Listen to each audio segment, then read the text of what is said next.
Bismillahirrahmanirrahim. Assalamualaikum warahmatullahi wabarakatuh. Perkenalkan, nama saya Rana Afrizal dan rekan saya. Nama saya Muhammad Rizky Sadarmawan.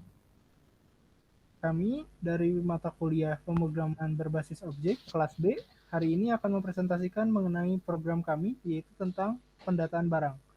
Kenapa kami memilih program ini? Dikarenakan kita itu mengambil data bahwa pendataan barang itu sangat penting dilakukan. Khususnya ini bisa diaplikasikan dalam pendataan barang di gudang.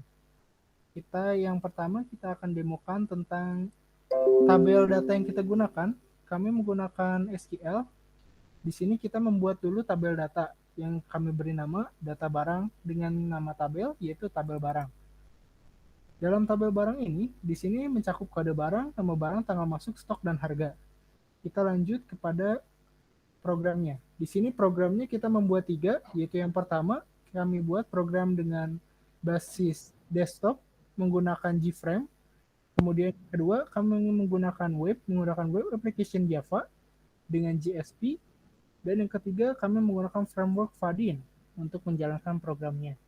Nah, yang pertama di sini kita menggunakan Gframe. Di sini kita ada 3 kelas, yaitu di sini yang pertama untuk mengkoneksikan, yaitu menggunakan koneksi Java. Di sini kita hubungkan dengan data barang.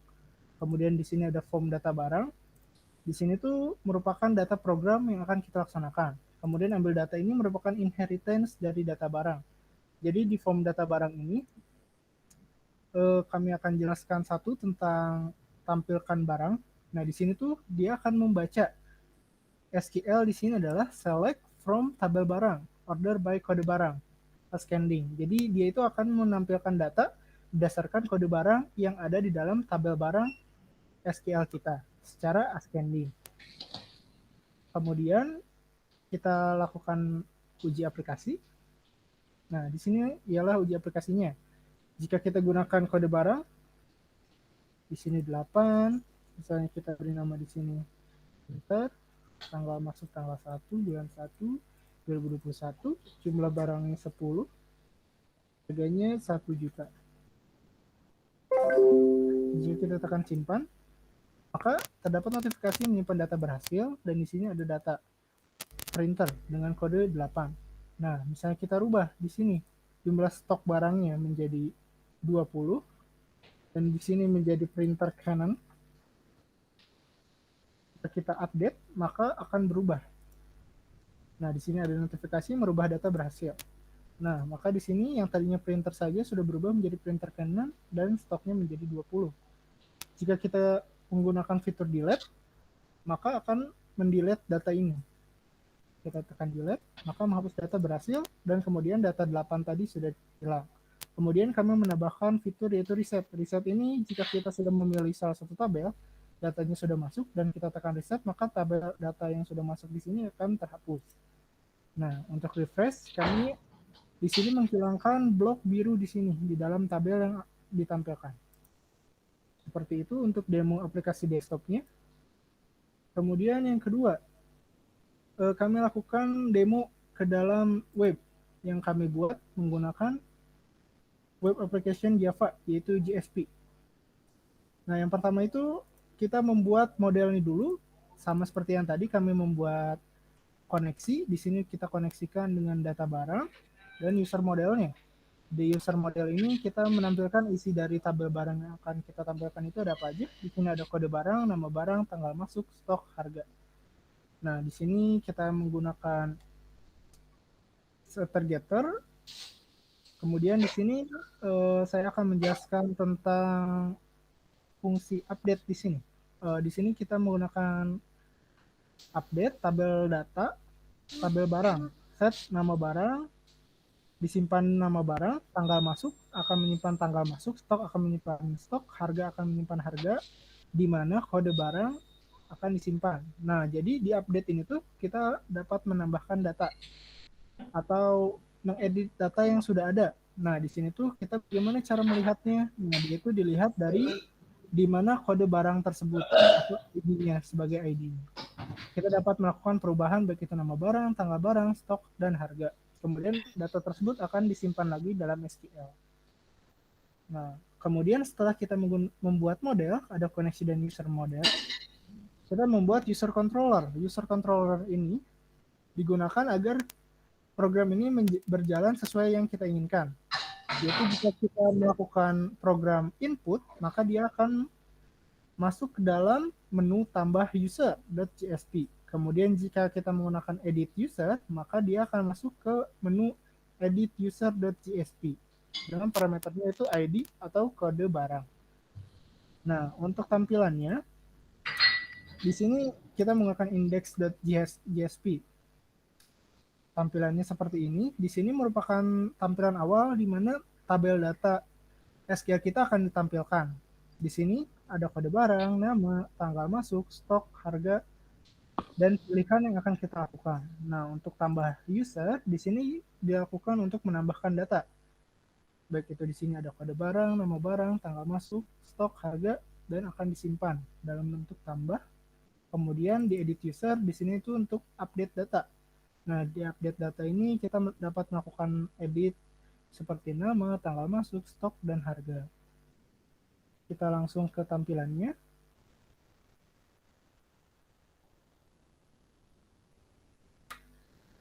Sukses. Nah, tampilannya seperti ini, sama seperti yang tadi di program.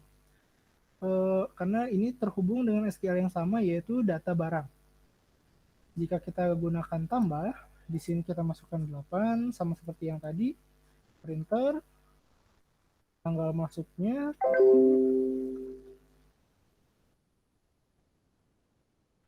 stoknya 10, dan harganya 100.000. Nah, jika kita tekan tambah, maka data tersebut sudah ditambahkan di sini. Ini juga kita variasikan, sehingga jika kita memblok salah satu data, maka akan terjadi perubahan. Nah, misalnya kita gunakan edit. Di sini kita ganti lagi seperti tadi, printer Canon. Kemudian stoknya jadi 20, tanggalnya jadi 21. Nah, maka terjadi perubahan. Printernya menjadi printer Canon, tanggal masuknya menjadi tanggal 21, dan stoknya 20. Nah, jika kita ingin melakukan hapus data, maka data tersebut akan terhapus. Maka tampilan data kembali menjadi 7. Seperti ini untuk demo aplikasi web yang kita gunakan menggunakan JSP. Selanjutnya, saya serahkan kepada Rizky Isa. Ya, mungkin selanjutnya akan menjelaskan menggunakan framework. Oke, gambarnya udah ada? Ada. Oke, ada ya. Nah, untuk framework Fadin sendiri, kita bisa download template-nya di situs websitenya Fadin. Lalu kita bisa membuatnya di sana. Di sini ada class database barang, data generator, lalu database barang repository, database barang service, dan juga about view, database view, main layout, dan application. Untuk tampilannya kita dapat mengubahnya di main layout. Di sini main layout itu ada berupa tampilan dari CSS-nya. Dan di database view ini adalah isi dari si tabelnya sendiri. Di sini saya membuat 4 kolom, yaitu ada kode barang, nama barang, tanggal masuk, dan juga harga.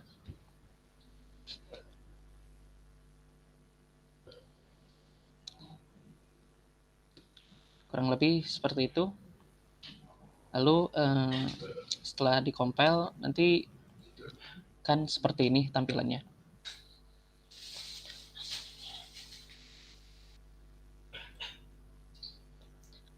Oke.